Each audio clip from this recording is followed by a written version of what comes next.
نگفتی که. ببخشید خانم حواسم نبود. اصلا میدونی این لباس چقدر گرونه؟ کثیفش کردی. حق با شماست خانم، ببخشید. بعضی از آدما چقدر چندشن. سلام آقا. سلام. یه مرغ سوخاری 5 تیکه لطفا. بله بفهمید براتون میارم.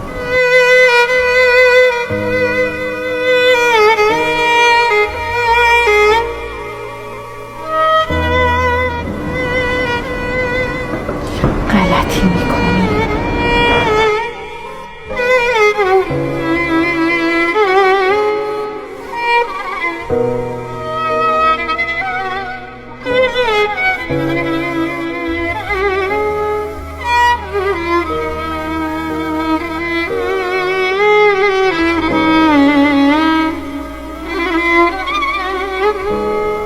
واقعا میخوایی تیکه آخرم بخوری؟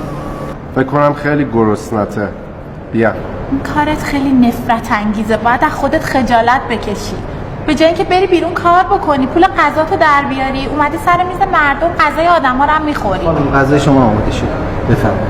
نه آقا، من غذامو سفارش داده بودم. نه سوخاری 5 تیکه قبلی سفارش این آقا بود. این سفارش شماست.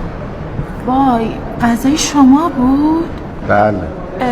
من واقعا متاسفم واسه این برخوردم. چرا چیزی نگفتین؟